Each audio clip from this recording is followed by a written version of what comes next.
What if the life you're building is slowly costing you the very things that you care about the most? What if your calling is quietly draining your peace? What if your leadership is producing results on the outside, but something on the inside of you is starting to break? Because there are moments in life when everything looks successful on the outside, but internally, something's off, something's not right. And the hardest part is no one sees it. Not your audience, not your friends, not even the people closest to you. Because from the outside, it looks like you're doing exactly what you're supposed to do. You're looking like purpose in motion. You look like someone who has it together. You look like someone walking in their calling. And that's exactly where I found myself. On the outside, everything. On the inside, everything was falling apart. Guys, welcome to the Shepherd's Tent. I'm your host, Mark Casto. This is a place for weary leaders to remember who they are. This podcast is for leaders, not just in churches, but in businesses, ministries, and homes, for people who carry responsibility, for people who care deeply, for people who want to build something meaningful without losing themselves in the process. Because, guys, the reality is we live in a culture driven by hustle and performance and constant pressure. Many leaders are quietly carrying more than they were ever meant to carry. And somewhere along the way, the pressure to produce begins to crowd out the peace that we were meant to live in. Guys, this podcast exists to call you back to clarity, back to rest, back to a way of living that can actually sustain your life. So I want you to take a deep breath. I want you to step out of the noise and I want you to come sit for a while inside the shepherd's tent. Guys, let's begin here. I want to take you back to the night I'll never forget. It was a Saturday night, about 11:30 p.m. The service had just ended. Everything went amazing. People were engaged. The room was full. Man, I'm telling you, the move of the Spirit took place that night. And from the outside, it looked like revival. I mean, just amazing, amazing. Momentum, even. And I believed that. I believed that I was walking in success, in purpose, in what I was called to do. I had a family that loved me, a growing ministry, opportunities that I'd once prayed for on my knees were now becoming a reality. I was married with 3 kids. I was traveling the nation preaching, and our ministry at home had exploded from just like 6 people to hundreds of people weekly, thousands coming to our conferences. Guys, this was prophecy fulfilled. This was dreams coming true. Another West Virginia boy that had escaped the mountains of obscurity to change the world. And I remember thinking, this is it. Like, this is what it's supposed to look like. But what I didn't realize was that something beneath the surface had been building for a long time. I got back to where I was staying at the hotel that night. Everything was quiet, and out of nowhere, my heart started racing. My chest tightened, and I can remember my breathing getting shallow. And this thought came into my mind that I couldn't shake. They're going to find you dead in this room tomorrow. That's not quite the way I had imagined the afterglow of such a powerful service. Didn't make sense, but it felt completely real. The next week, I was sitting in a cardiologist's office at 25 years old, only to discover that my heart issue was much deeper than the physical organ. I was dealing with anxiety. And in that moment, I realized something that I didn't want to admit. I wasn't okay, not even close. So the strange part was my life looked like the dream. I was doing what I believed I was called to do. Everything on the outside says you're doing great, Mark. But internally, something was deeply off. I had stopped flying because of fear. So I was driving to every preaching engagement. I couldn't travel alone because if I was left to silence, my mind would just torment me. And my sleep was at a minimum. And each morning began with a sore jaw where I had been clenching my teeth all through the night. I was self diagnosing myself with every feeling that seemed abnormal in my body, constantly bracing for the worst. Thousands in the meeting would run to the altars, tears running down their face with reports of healing and deliverances everywhere we went. Yet I was numb. My devotion was no longer about intimacy because the pressure to bring something fresh to God's people, sometimes 6 times a week on the road and at home, had become my responsibility. The ministry dream that I always had was becoming a nightmare. And here's the thing that nobody tells you. How could this be happening to me? I was some called me a prophetic evangelist, a pastor, a man of God. So the questions that I started asking is, was this warfare? Maybe a thorn in my flesh. But what I discovered was this was worse than a demon. It was me. I was addicted to ministry, enslaved to the applause of man, and I could not escape the treadmill of performance. And this is the sad result of being thrust into ministry at 18 years old because of noticeable gifts instead of being established in the gospel and rooted in the love of Abba. So I want to take a moment and just read a verse to you that just was so powerful to me back in the fall of 2016 when the Lord began to really reveal himself to me and as he revealed the gospel and reveal himself as someone who loved me, and I just didn't know what to do with that because I grew up in Pentecostal legalism all my entire life. And so in the fall of 2016, my spiritual father said, we're just going to hang out in the Song of Solomon for the next 3 months and we're just going to read through it. And so I began to read Song of Songs and I'm thinking to myself, man, this is crazy. Like, what, it, what, it, what am I going to do in this book? I've never read the Song of Solomon to save my life. Like, what is this? But when I got into the very first chapter, Song of Songs, chapter 1, verse 6, I was sitting in my fire pit in my backyard in South Carolina and I read this verse. My angry brothers coiled with me and appointed me guardian of their ministry vineyards, yet I have not tended the vineyard within. Guys, the first time I read that line, oh man, I couldn't breathe because that was me. I had spent years tending everyone else's vineyard at the expense of my vineyard within. My gospel was fragile because I didn't know life apart from the treadmill of performance. Who was Mark Casto without a microphone in a pulpit? I didn't have a clue. And looking back now, I can see it clearly. The issue wasn't that I was leading, the issue was how I was living. Somewhere along the way, I started tending everything around me while neglecting what was happening in me. I was constantly pouring out, but I wasn't receiving. I was giving everyone the wine while my own cup was completely empty. And eventually, your soul cannot sustain that pace. The happy man that my wife married was now just a shell of a man, crumbling under the cares of ministry. I was unable to receive the love of God because I had been introduced to ministry before I was truly established and introduced to Him. Guys, the reality is, many of you have felt this. Maybe not a panic attack, but you've definitely felt the pressure. You've definitely felt that low level anxiety that never fully turns off. That feeling that you should be doing more, you should be further along, you should be growing faster. You're building something, but you've got this quiet, nagging feeling that you're also losing something. And even when you stop, you don't actually feel at rest because internally you're still carrying it. Maybe you've told yourself, this is just a season. You've even told your wife that. You've told your kids that. It's just a season. I'll slow down when the project launches. I'll rest when the kids get older. I'll breathe when things calm down. But what if it's not a season?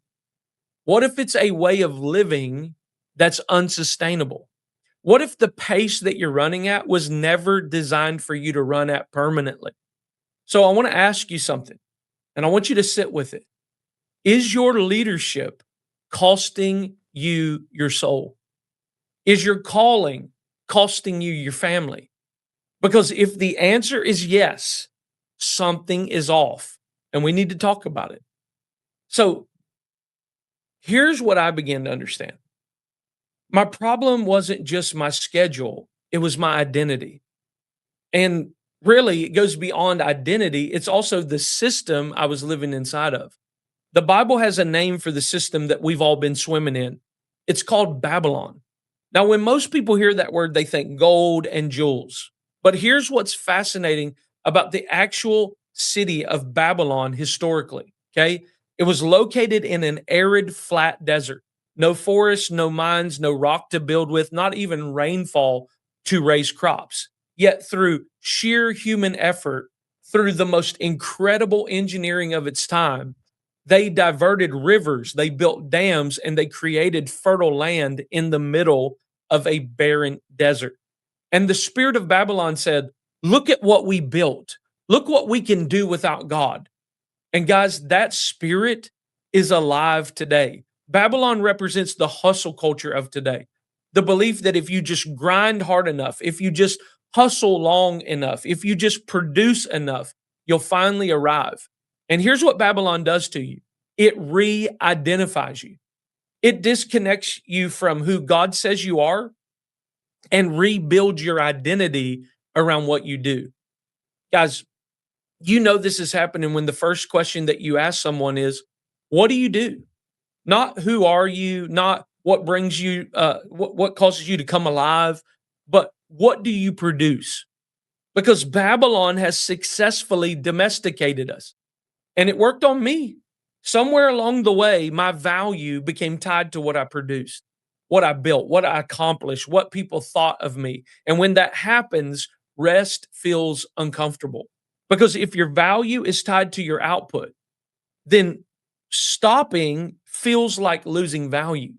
So you keep going, even when you're tired, even when something feels off, you keep producing because you don't know how to stop. And friend, that's the trap. And I was caught in it. So let me say something clearly to you. And I want you to hear this because a lot of what we call faithfulness today is actually just exhaustion with spiritual language around it. We've normalized busy equaling faithfulness. Exhausted equals committed and productive equals effective. And we've stopped questioning our pace and we've stopped questioning our way of life. We applaud growth in ministry over personal growth in devotion. We celebrate leaders who's grinding while the leader who's resting is questioned. We look to other leaders and heroes only to discover that they're reaching the world while losing the spark in their marriages and connection with their children. And we call that success. Guys, we have to stop calling it success. We have to stop calling it faithfulness. There's a difference between carrying a cross and carrying something that you were never meant to carry. Guys, God does not need your exhaustion to accomplish his will. Let me say that one more time. God does not need your exhaustion. He never asked for it. Here's what he actually said. He said, come to me, all you who are weary, not push harder, not the anointing gets stronger when you burn out. He said, come to me, friend, because busyness is not a virtue. It's a vice. It's our vice of our time. And it's time that we name it. Now, let me pause here for a second because some of you listening don't just feel tired, you feel called. And that's the reality of where we're at. Is guys, you feel like the Lord has put a message in you, that there's something that you are to share, something for you to create, but maybe you've been stuck trying to figure it out. How do I build this without burning out? Well, that's exactly why I created Long Path Creator Academy. It's where I help leaders take the message inside of them and build it into something sustainable, not through hustle, not through pressure, but through clarity, structure, and a model that actually works long term. So guys, if your message matters, then it should support your life, not consume it. So if that resonates with you, I've got a link in the description of this video below. Make sure you go to markcasto.co/inner-circle. I'd love to get you in there, see what we're doing, and help you start building something that reflects both your calling and your life. Now, let's jump back in. Guys, after that panic attack, I finally said yes to the most terrifying thing that I had ever done. I resigned from the ministry that I helped birth. I canceled my full traveling itinerary.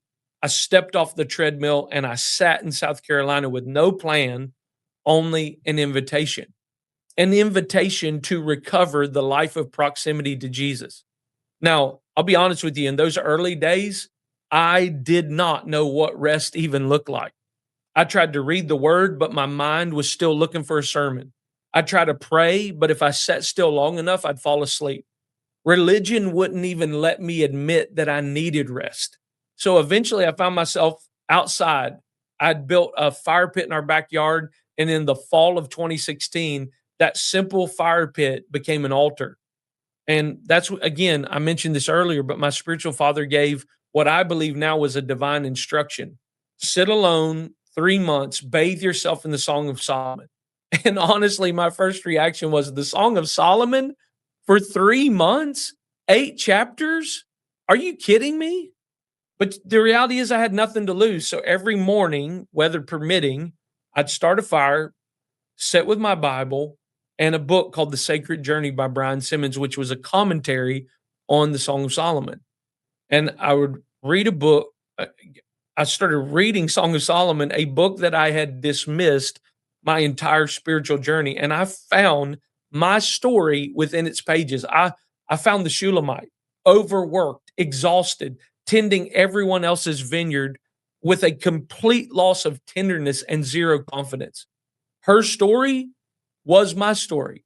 And what happened next changed everything.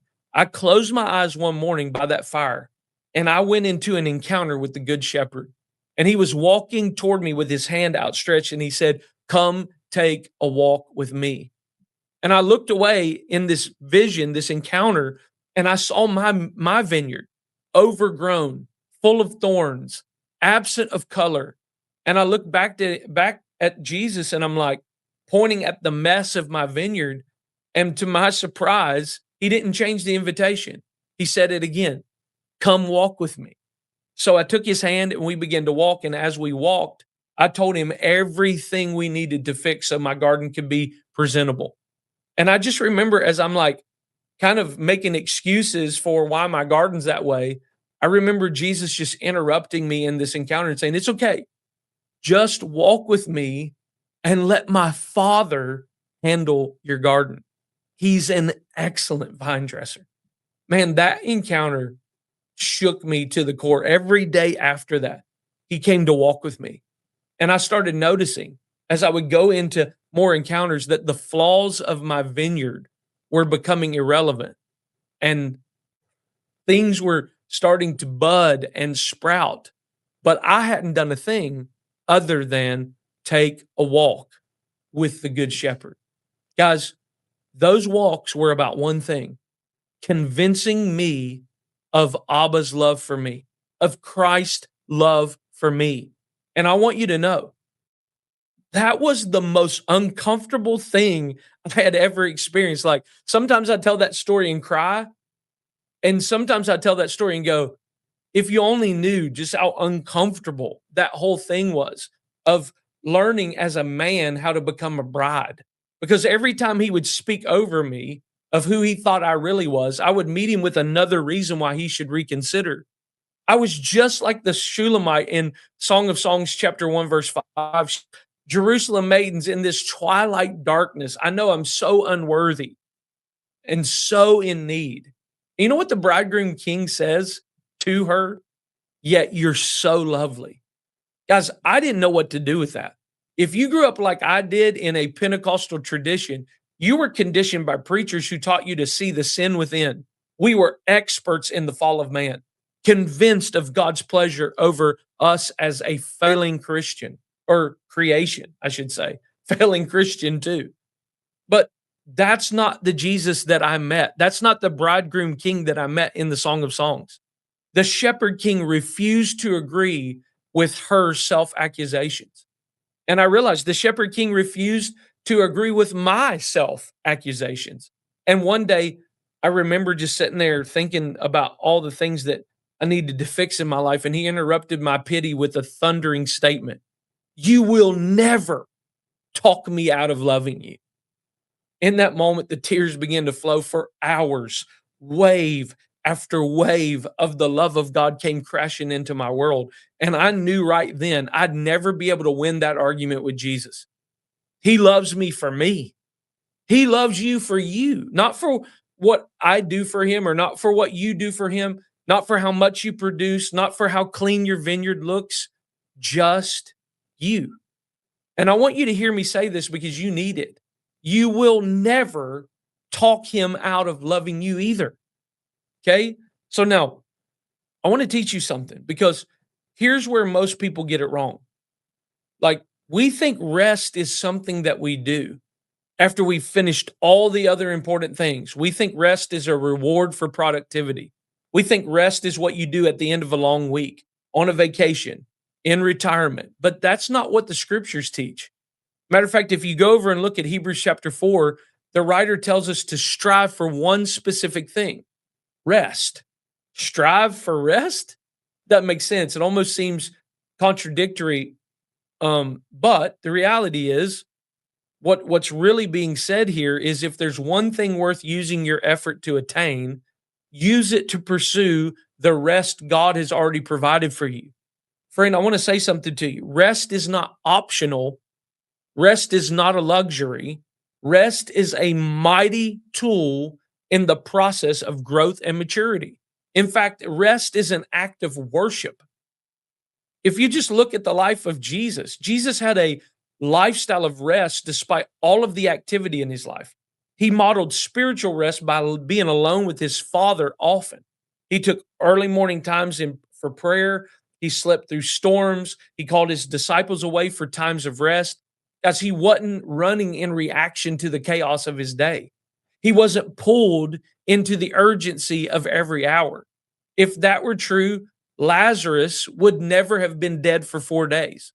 Jesus would not have slept through a storm. He would have selected more disciples. But friend, Jesus is our blueprint for the life of rest.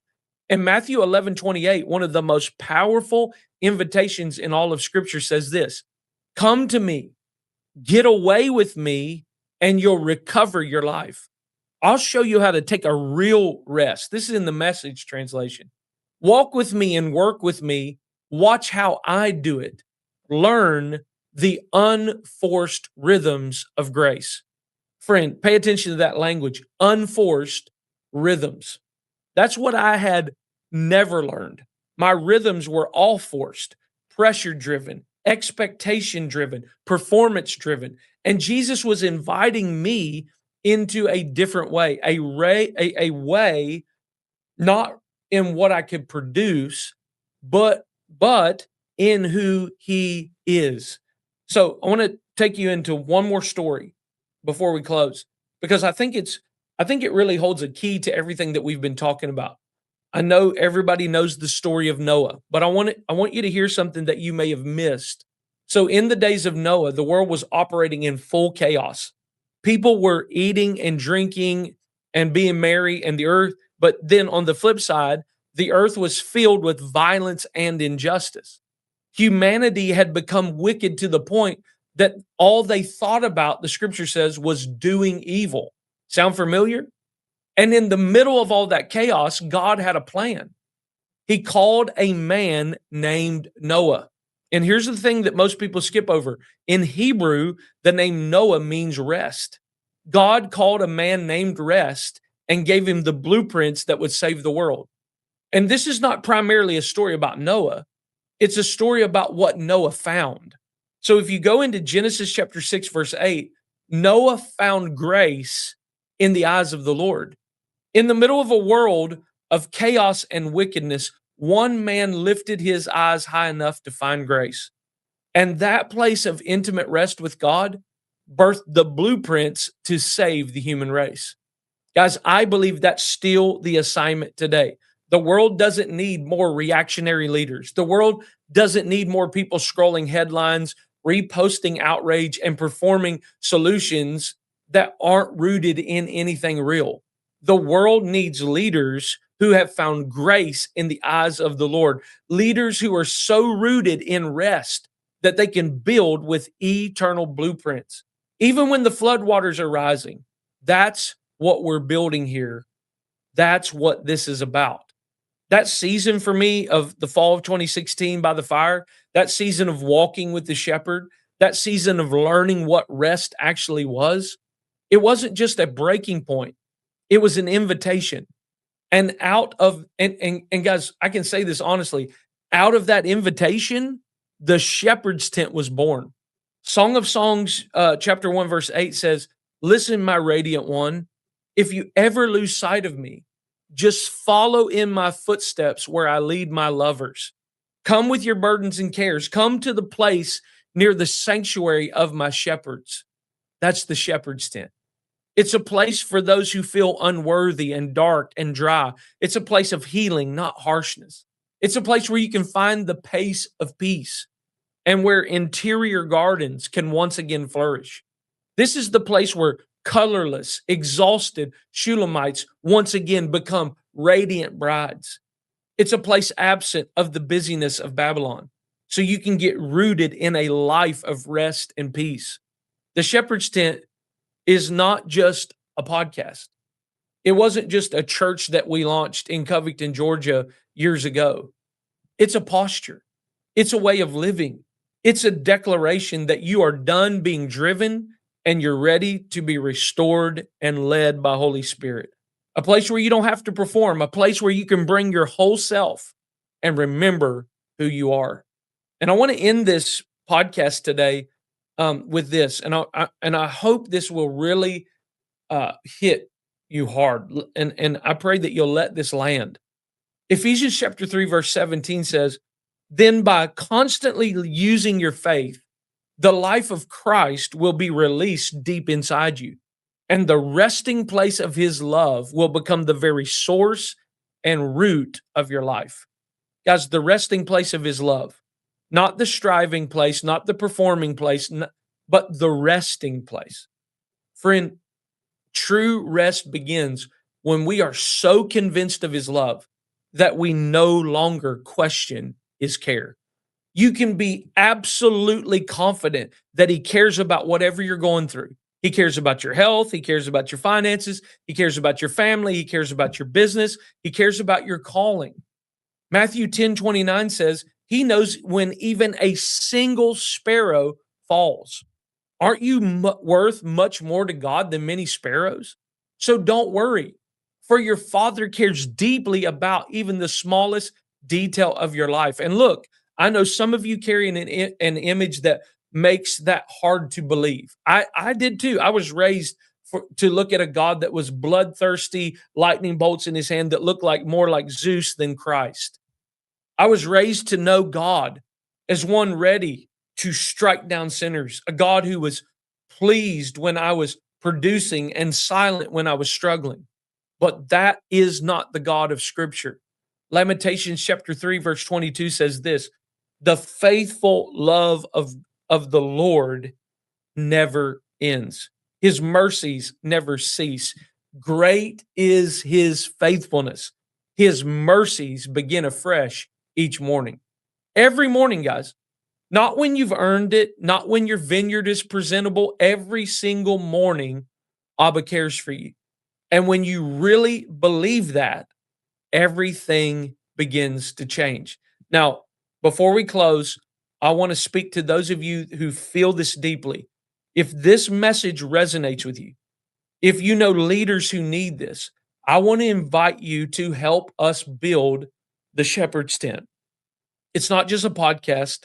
It's a place of restoration for leaders. A message like this should only spread when people decide that they matter. So if you feel led, I want to ask you to partner with us. Whether it's $5, $500, it doesn't matter. Everything helps. Partner with us at markcasto.co/donate and help us reach more leaders who need a place to rest. Again, that's markcasto.co/donate. You can find the link for everything that I'm talking about below in the description. Okay. Now, I want to leave you with something, a declaration for every leader listening right now who's tired, for everyone who's been grinding in a pace that was never sustainable, for the pastor who's preaching fire on Sunday and falling apart on Monday, for the entrepreneurs who are scaling the business, but you're losing your marriage, for the ministry leader who answers every call but can't remember the last time they heard God for themselves. I want to say this clearly to you. You don't need to do more. You don't need to carry more. You don't have to prove anything. You need a place to return, because rest isn't running away from your calling. Rest is the place that your calling flows from. Guys, Psalm 23, verse 2 through 3 says, He offers a resting place for me in His luxurious love. His tracks take me to an oasis of peace near the quiet brook of bliss. That's where He restores and revives my life. Not where He drives you, that's where He leads you. And maybe this is your moment to slow down, to take an honest look at your life, to ask yourself, where have I been carrying too much? Where have I been moving too fast? Where have I lost myself? What is my vineyard within saying right now? And if this hit you, don't just move on. Don't let the next episode, the next post, the next task bury this moment. I want you to reach out to me. Send me a message on Facebook. You can email me at mark@markcasto.co. You can find me on Instagram at markcasto_. Friend, I want to hear your story because you're not the only one feeling this and you don't have to carry it alone. The Shepherd King is still extending His hand, still saying, come take a walk with me. Still not concerned with the condition of your vineyard, but He is interested in your presence. And He's more interested in your yes to intimacy than your productivity. God bless you guys. Thank you for joining us of this episode of The Shepherd's Tent. God bless you.